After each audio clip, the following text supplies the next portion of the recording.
It's Henry! Blowers and blowers! Hey, so it's the day after Christmas, right? And this footage is just shoved into my future videos because I wanted to show you guys the stuff I got from Christmas, you know? So my wife and kids, they've seen my videos here and there, and they always see me with my Little Tikes or Fisher-Price kitty. Have like a dedicated mechanic's stoop or stool chair with places to put your tools, right? You know, you guys know I have one already, the red thing, you know what I'm saying, that I roll around. And they're like, oh, you have one already? I'm like, it's okay, this is cool too. I think this is for like gardening and stuff because of the big wheels, right? The big wheels and plastic, and you know, you can roll it around, whatever, and put your tools under here. So I might have to get rid of one of my stools. Anyway, so you guys saw the review I did on this, right? Or maybe you didn't, I'm not sure. I haven't decided what I want to do about it yet, and you know.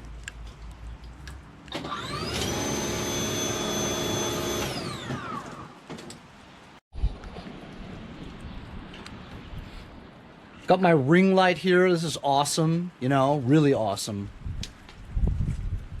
For, you know, YouTube production and all. I'm going to show you what I got over here in the mail, okay?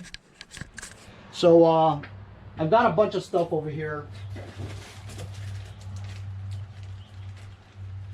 My antenna for my van never worked. It just never did, okay? I don't know why it didn't work. I think you have to ground it, you know, I just have it plugged in, it's not grounded. So I bought a new antenna. I have to install an antenna in my van because I can never get good radio reception, you know. So I bought that. I got one of these USB cigarette lighter thingamajigs, right, to charge my phone because I lost it or I broke it, whatever. But this is cool because it actually shows the voltage on your battery, you know, with a display on this thing, you know. As you know, my buddy Nick from Belport changed my alternator, right? And sometimes the amperes go from 18 volts to 14 volts to 18, 14. I really don't know whether or not it's burning up the alternator or it's just a bad faulty gauge, you know. And so got this so I can see the amount of voltage that's being charged. So that's that.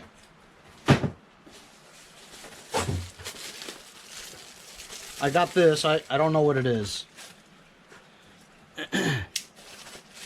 It's from China. It might be one of those parts that I ordered, whatever, but I figured I'd open it up in front of the camera too, just so you guys could see what I got. What the hell?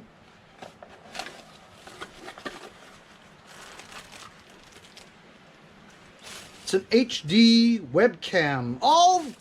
Remember, I wanted to do I was thinking about considering doing my own live streams ever since the Christmas live stream. And I said to myself, maybe I should try it because my internet doesn't work very well with Wi-Fi. So I figured I'd get a webcam for I have a big LED TV that I use for my desktop as a monitor, but it doesn't come with a webcam or a microphone. So I bought one of those integrated webcam microphones, okay? So there's the webcam itself. It's got an integrated microphone. I guess you just plug it in to USB. I don't see the part with that you plug in as a mic. You know what I mean? But you could tell it has a mic because there's a hole there. Whatever. I'll figure it out. You know. And then oh, so I got this from my buddy Samuel Sandoval. He's always giving me gifts and stuff. And he saw that one time I was doing that teardown of that Echo PB 2100 leaf blower, and then I didn't have deep enough Phillips bit to get through the holes because the thing I had was just too fat for the hole, so it wouldn't go all the way down. So he bought me one of these DeWalt Phillips head bits for my drill and my impact. so I can get to, you know, tough places and stuff. So thank you very much, Sam. He's always thinking of me when he sees something that I need. You know, he'll get himself one and he'll buy it for me too. Thank you very much, man. Appreciate that. I got a package here from one of my subscribers, Roger McDonald. He's a very big supporter of mowers and blowers, and he's been a subscriber for quite a while, and he always comments on everything. And I appreciate all the support there, Roger. So let's see. I'm careful when I open up these bags because I always reuse them again for my eBay store. You know, I like to recycle. I don't want to just throw it out and then when I need it, I have to go and buy some poly bags or, you know, padded envelopes and stuff. I reuse them, you know. When I have to send something out, I use it up.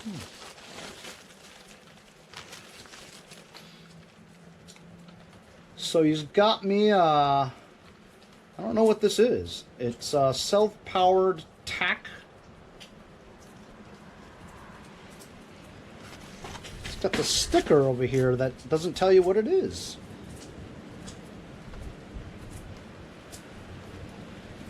Yeah, I can't see. It's indicates operation in RPMs and hours, resettable for current job time, self-powered motorcycle ATV, outboard motor generator. So is it like a? Oh, it tells you what the RPMs are for a certain machine. All right, I'll have to see what that is.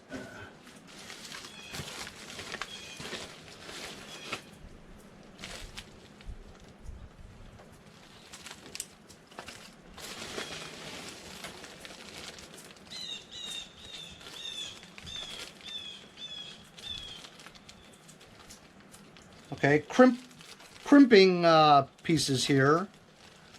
Briggs bowl gaskets, nice. Nut and bowl gaskets. Crimpers, crimping bits. Let's see, I got a note here. Henry, I thought maybe you could use cable crimp connectors to custom make a cable or splice a cable. These work great. Also with a tachometer to set RPM with. You can put the enclosed clamp on the cable. Then all you do is clamp it to spark cable and adjust your RPM. Okay, so it's an RPM reader. So if I have an engine that I feel is too high of RPM or too low, I can install this on here and see what the actual RPM is for the engine running and then adjust as necessary. You know, like if it was at 3200 RPM, I could adjust it to 3400 RPM, you know, back and forth. So that's very useful because I've done that a lot. And basically when I set the RPMs, I just listen with my ear. I go, that's about right. So thank you very much, Roger. Appreciate very much of you thinking of me. And I'm going to use this in a future video. Thank you very much. Merry Christmas to all you guys. And thanks for your support.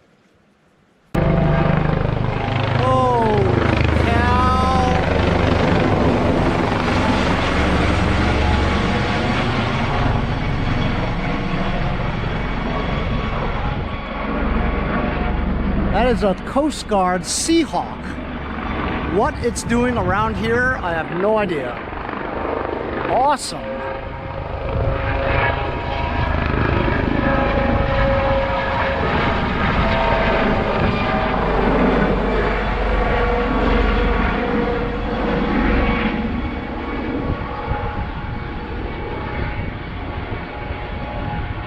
I am north of Long Island. Hey everyone, it's Henry at Mowers and Blowers. Good morning. I'm using this little garden cart that my family bought me for Christmas, and they figure I needed it instead of my little kiddie chairs, you know, from Fisher Price, or my little tyke stools, you know. I guess they want me to throw it away, but actually I'm throwing away that this old office chair that I just took the backing off. I thought I'd use it, you know, for my videos and stuff. I guess it's pretty comfortable and stuff, but really, I don't use it very often. It just takes up a lot of room in my garage, you know what I mean? So I'm just gonna chuck it away. Anyway, today we're gonna work on this. We're gonna find out exactly what's wrong with it. Hopefully. As you guys know, I recently got this for free from a subscriber, Raul from Queens Village. He just gave it to me because he says that every time he tries to start it, it's very difficult to start. He has to use the electric start for it to start.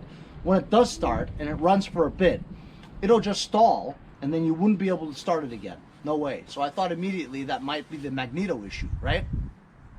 But I have a feeling it doesn't have any compression. That's what I'm feeling. You know, it's very easy to pull, and it just doesn't seem like it has much power at all. So I'm thinking it could be sticky valves, which I mean, why would that happen? The guy seems like he takes good care of it. You know, he has non-ethanol true fuel in there, right?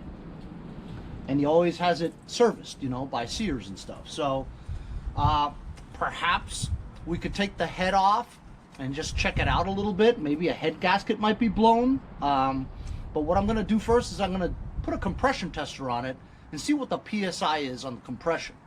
But I'm gonna start it up right now and we're gonna see if it starts up and what the issues are. So here we go. We're just gonna use the electric start, okay? So I'm gonna prime it a couple of times. It's on choke, high throttle. Here we go.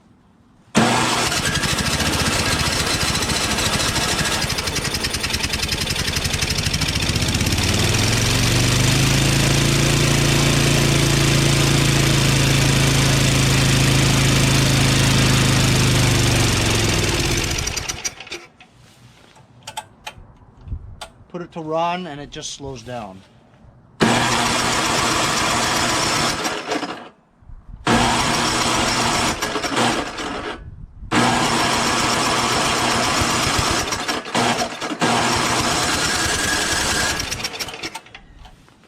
So it just won't start. So you know what we're gonna do? Let's take the spark plug out and put my compression tester to it and see what happens. See how much PSI we get on the compression. Looks like a new spark plug, but that does not mean anything. Alright, so it is a new spark plug. It's the typical RJ19LM one from Champion, and looks like it's been running kind of rich. It's kind of dark, but not carbon, and you do smell gas, so it is getting gas. Obviously it started, so the only thing we can think of is probably the compression, you know. So this is a compression tester. It's just a gauge with a hose on it, the fitting at the end that fits most of them. It comes with another fitting that fits a little bit bigger of a hole, but it doesn't have one where it fits the little one, the super tiny one. So sometimes you can't put it on. And because this hose is so long, it's kind of hard to wiggle in there. Alright, I got it on the threads here. And turn it a few threads in there until it's stuck, until it's relatively tight. Okay, nothing. Okay, so here we go. Let's test it.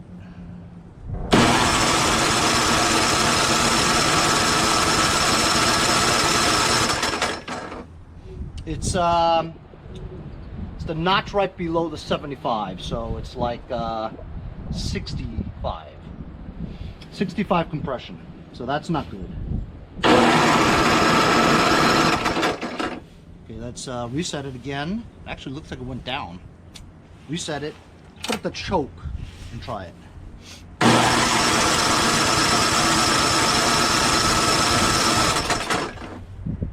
Yep, 65. So the compression's very bad. Let me first start out by testing the head bolts on here. See if the head bolts are just loose, you know. Some of these head bolts I can just turn pretty easily, so I'm gonna just impact them on there a little bit tighter and check the compression again.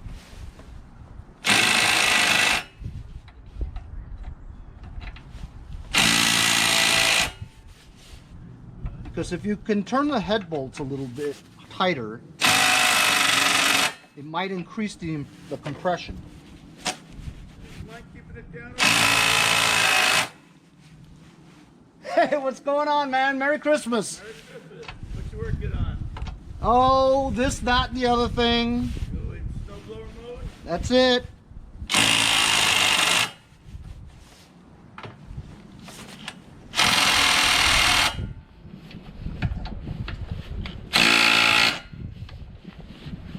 Alright, let me put the compression tester back on. I don't know why I took it off.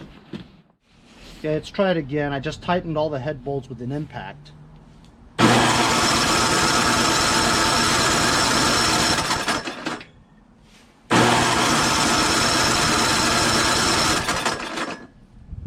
You know, it went up a little bit. It's like 67 now. Actually, that time it went to 75. Look.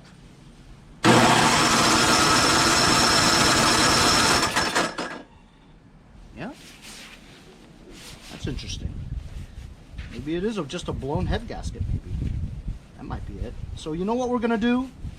And I don't really want to do it because it's cold, right? But we're gonna take the head off. Is that what you guys would do next, right? There's no compression? Or should I put some oil in there first and see? Oh, we know it does start, you know, once in a while.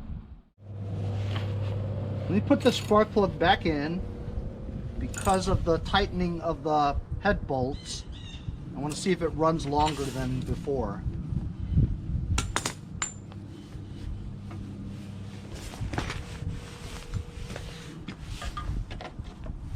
Okay, let's try it again.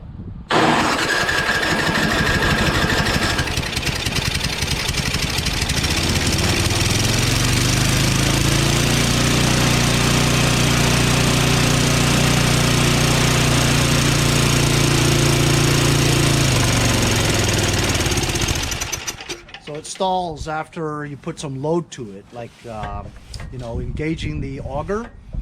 So it just won't stay running, you know, because it's just so weak, you know.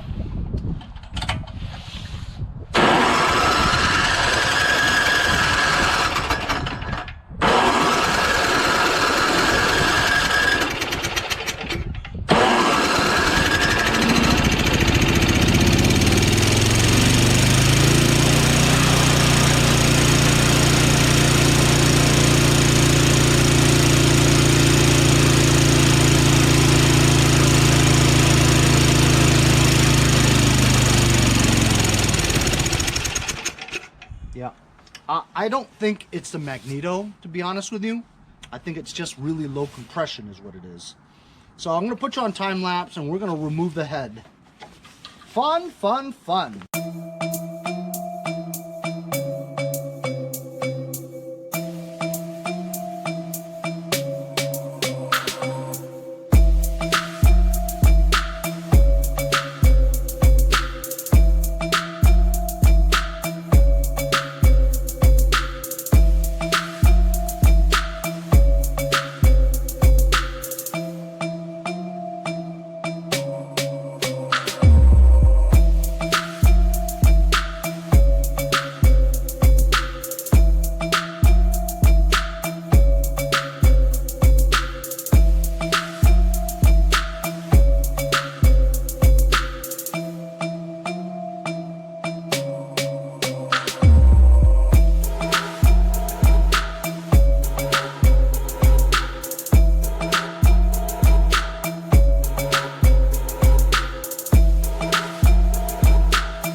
So as you guys saw, in time lapse I removed the head. I had to remove the gas tank as well as the starter to get the recoil starter cover off. Here's the magneto. It's very rusted, but I'm thinking that it might be okay. So look, Over here, we're at top dead center on the exhaust stroke, okay? Right there's when it starts to go back down again. So right there is top dead center on the exhaust stroke. You know it's the exhaust stroke because you can see there's a little bit of a gap where it allows the exhaust to come out, right? So look, now let's turn it again to the compression stroke, all right? Now it's top dead center right there. That's a compression stroke. These should be super tight. You shouldn't be able to turn them with your fingers, see? So I'm turning the exhaust port easily, the exhaust valve, right? And this one here, this is the intake one. It's super loose. Look at the play that's in there. This is top dead center. Now look at the intake, okay? Look at the intake valve right here as I move it around. You can still turn it, still turn it, still turn it, still turn it, still turn it. And now look how high it goes over here. Okay. That's the highest right there before it goes back down again. See the play? So the guide has a lot of play as well. So I think this is the problem. It's the valves. The problem is it's because throughout time, and this is what I think, okay, I'm not an expert or a mechanic, but through time, this thing is about 15 years old, okay? So through time, this expands to the length of the whole stem expands from the heat, okay? And so because of that, it is now out of spec. Because this is a flathead engine, right? There's no overhead valves, so you can't really adjust it other than the fact that you have to either replace these valves, right? Or you'd have to grind a little bit of the valve stem down so that this thing seats. So, I mean, that's a lot of work, and because to remove these valves from this little area here, it's very tedious. So while I was going to do a valve job on this, right, that's not the issue. The issue is that this intake valve stem has expanded to a size where you'd have to grind the stem down for it to work. So now I'm looking at the cylinder wall itself. It's okay. It has maybe one little bit of scoring, but not too bad, you know.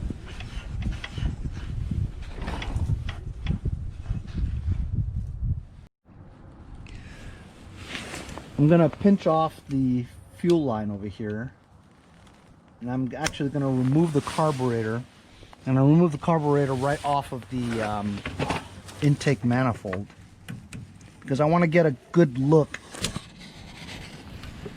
at maybe the valves or the piston. I know I'm gonna break this fuel line. I just know it.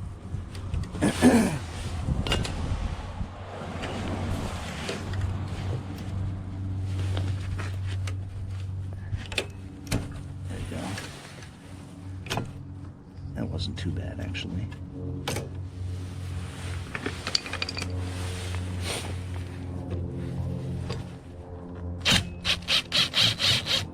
That was actually really easy,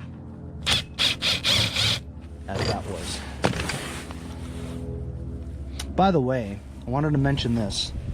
Let's remember, this one came out of the upper left hole, okay? There was no gasket for the muffler.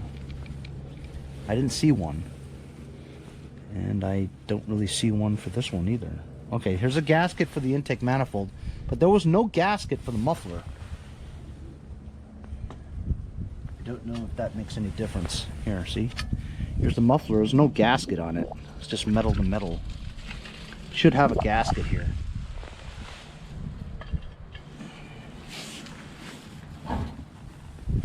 So you'd remove these two so you can get a good look at the valves. I suppose that if you took this cover off, right, and you took like a really thin file and you put it in between the valve stem and the tappet, could you grind down some material so that this thing will seat?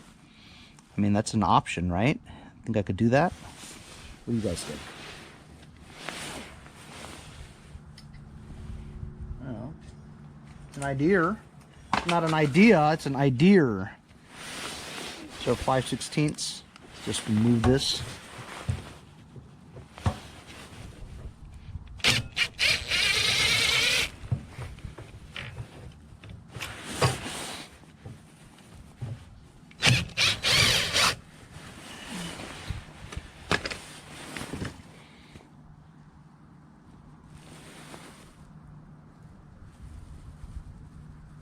Trying not to ruin the gasket like I did the head gasket.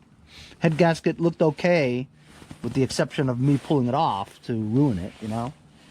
What are you gonna do? Gotta take it off, right?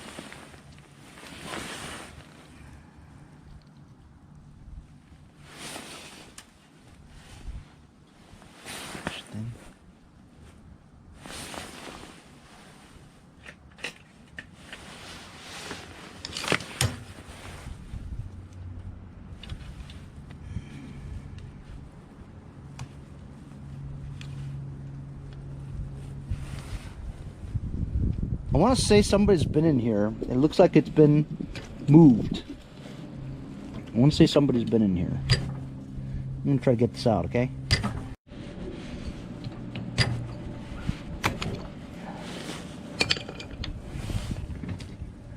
Don't worry, I'll bend this back into shape. Looks okay.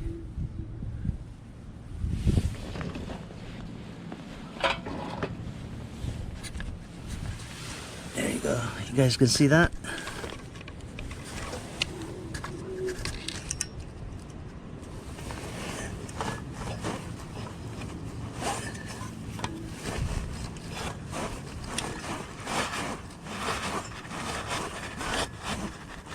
Sorry, the GoPros do not, they don't do close-ups well.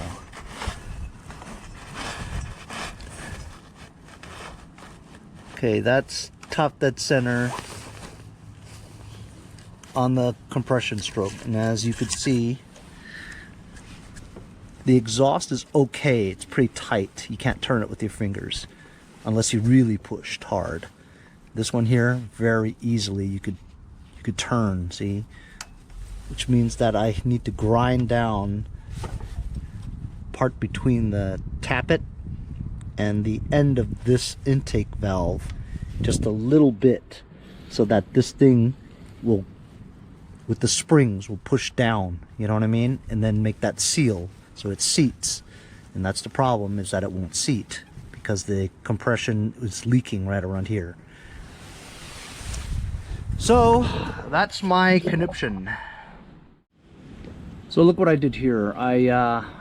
When the valve was at its highest level, I shoved the screwdriver there to prevent the valve from going back down again. As you can see there, you can now see the clearance between the tappet, right, and the end of this valve stem, see? So what if I took a file and I just filed that part right there a little bit, right? If I filed that a little bit, right, this will eventually have the space for it to go all the way down and seat on here. I'm thinking that's what I should try to do. Let me go find another file, a file small enough for that. Okay, I've made more clearance now so that I can actually do some filing.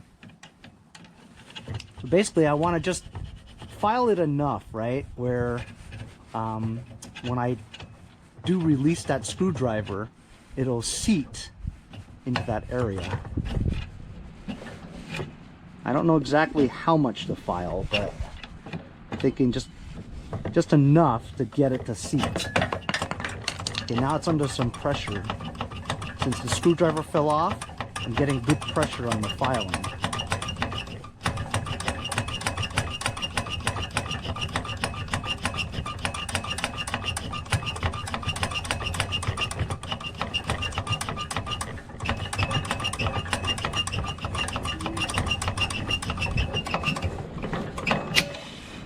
There you go. See? You could see that there's some material that's come off, right?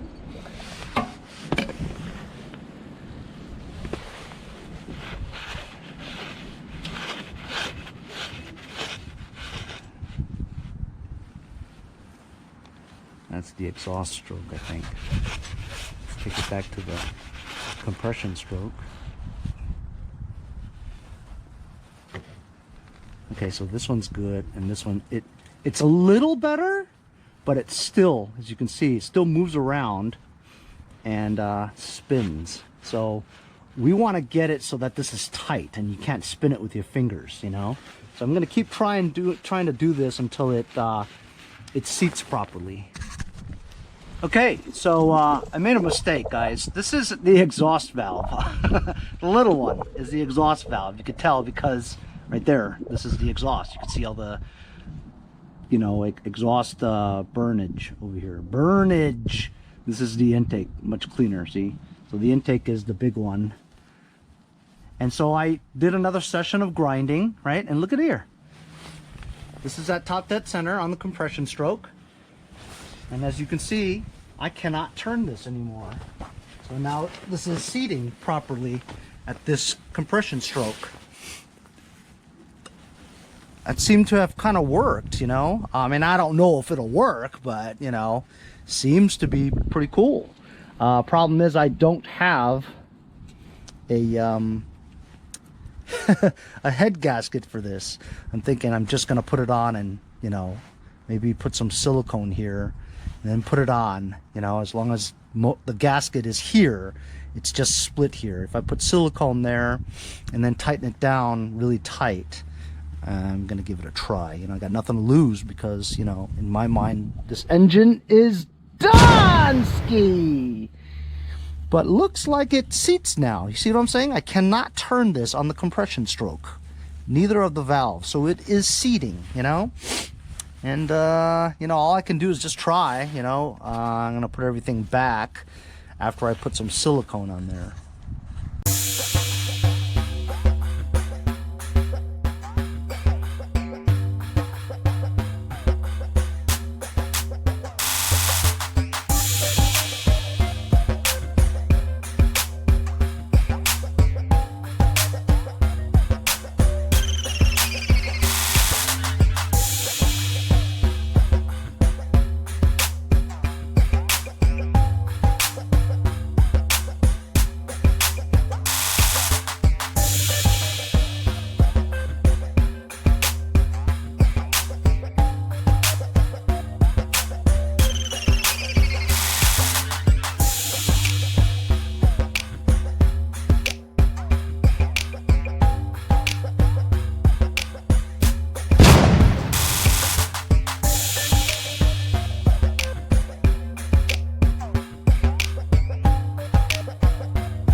Okay, I put everything back. It wasn't that difficult. I just put everything back the way it came off. I don't see any extra nuts or bolts or screws that I have left over. I had to remove the starter to get the engine cover off, so I had to put it on the same way I took it off, you know? So it's on choke, it's on full throttle. Hopefully the starter works. I think I put it on right. Look, we're just gonna give this a try, right? So I know I'm gonna get some criticism from those small engine mechanics who say that you totally did it wrong. You're not supposed to do it that way. You're supposed to go buy a new valve or something, and you're supposed to hone the cylinder, and you're supposed to remove the valve stem and grind it down properly. Look, I don't have any of that equipment, okay? I'm just a garage wrencher, right? I do what I can with what I got. That's the whole point. So it looks like that exhaust valve is now seating. They don't move with 2 fingers at top dead center. So I put everything back.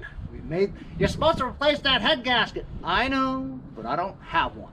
But if I want to try to make it work, the gasket is there.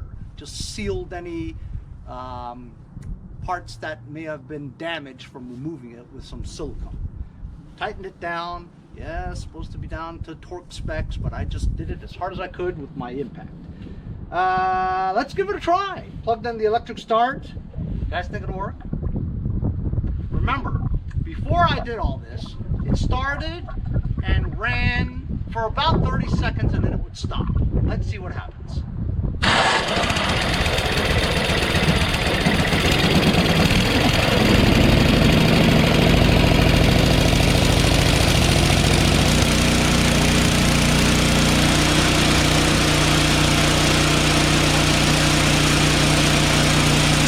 Remember, when we engaged the auger, it would stall.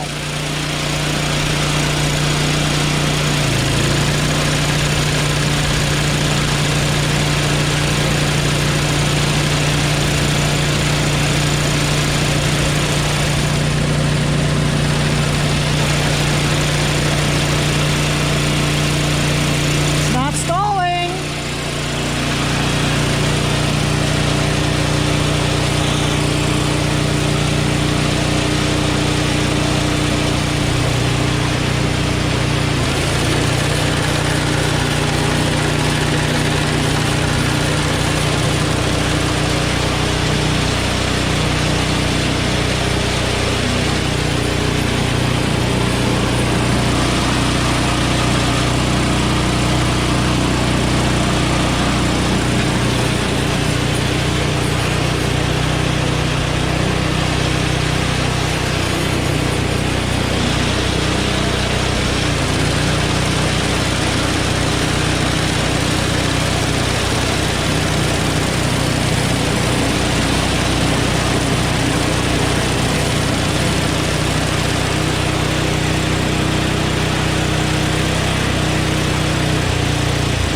So there you go, man. It's way more powerful than before. Remember what Raul said, that once you started it and it stalled, you couldn't start it again. It's impossible, right? Well, we just stopped it on purpose. Just let's see if we can just pull start it all by itself.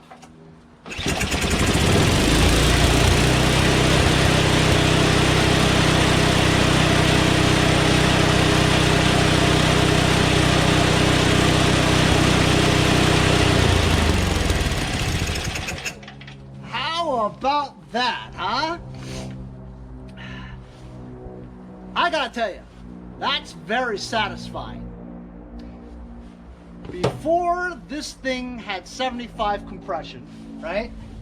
And we took the head off and we grinded the valves, well, just the exhaust valve, grinded it down so that the exhaust valve will now seat.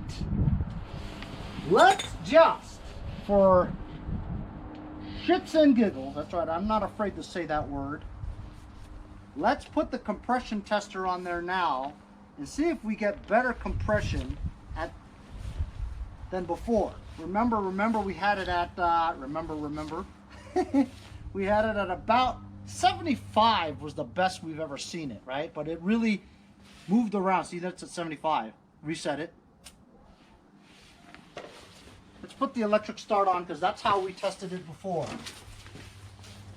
Put the electric start on there, and after we grind it down the valve stem, let's see what the compression is now.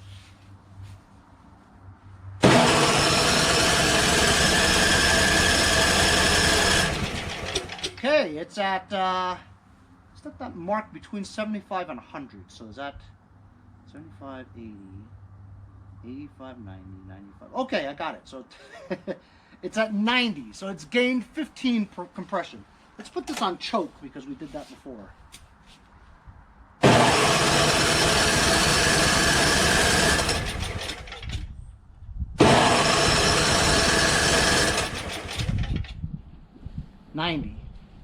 Okay, so we gained 15 compression, and obviously that's good enough for it to run right now. Awesome. Is that awesome, fellas? I think that's pretty awesome. So there you go. Let's give it a try again. See if it starts.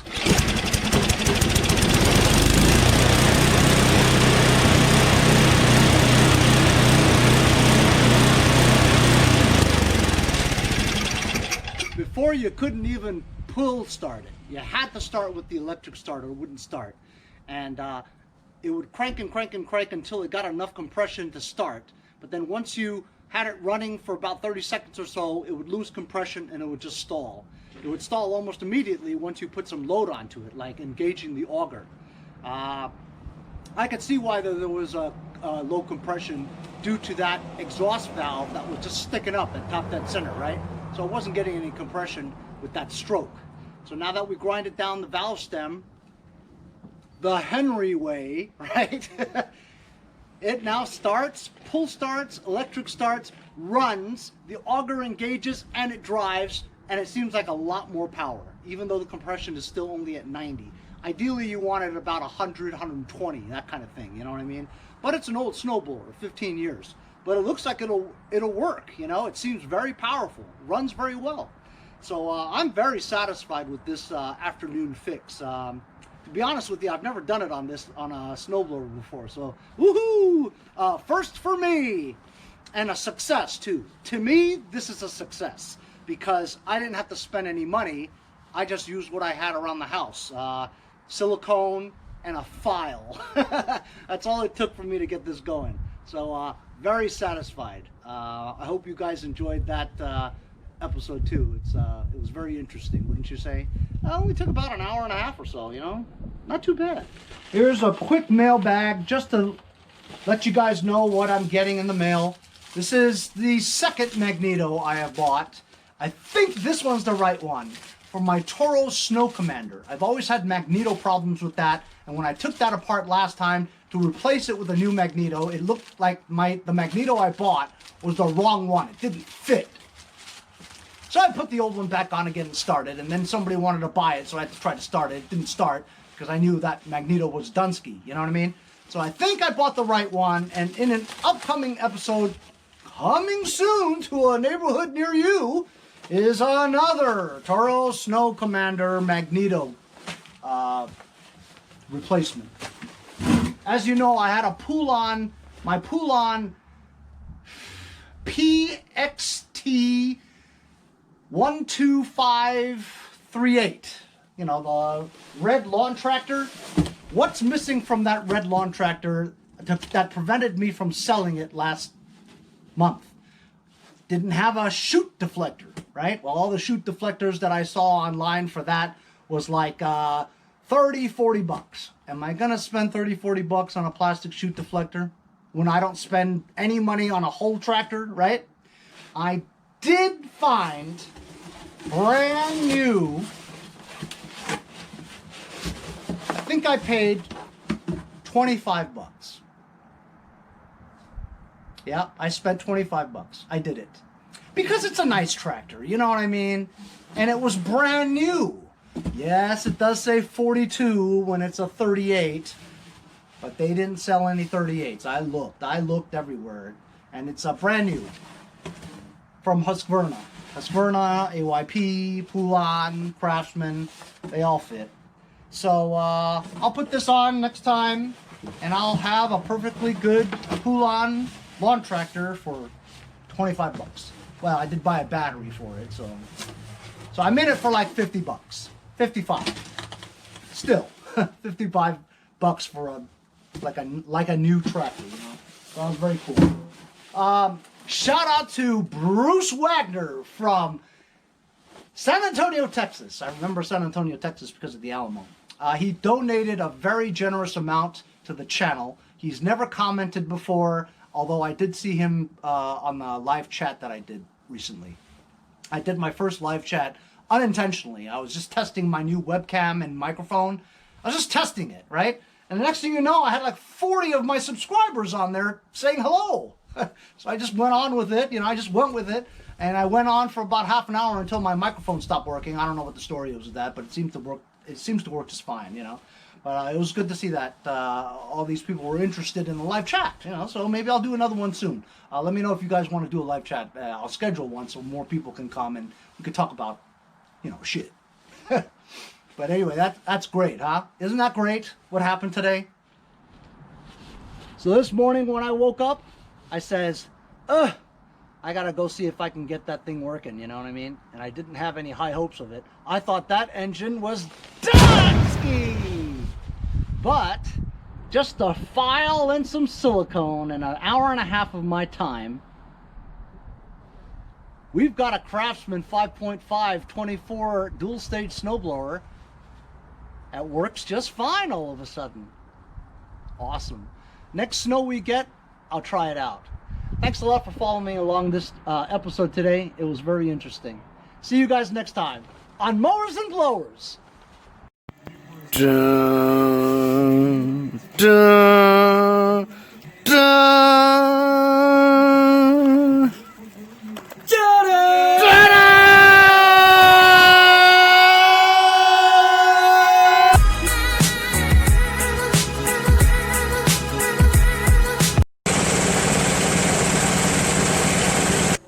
Hey guys, Boba and I want to thank you for all the support of Mowers and Blowers. If you'd like, make a short video clip like these, and I'll put it as an outro in my future videos. See you guys next time on Mowers and Blowers. Hey, if you guys enjoyed the video, remember to give me a like. Also, comment below. Subscribe. Remember, it doesn't cost anything to subscribe. It's free, right? Also, hit that little bell. That way you'll get post notifications whenever there's a new video and you won't miss out on any of them. Remember to follow my Instagram and Facebook, as well as if you'd like to donate $1 or $2, paypal.me/mowersandblowers. Really appreciate all the support. Also, to keep the videos coming every day, support the channel. Bye.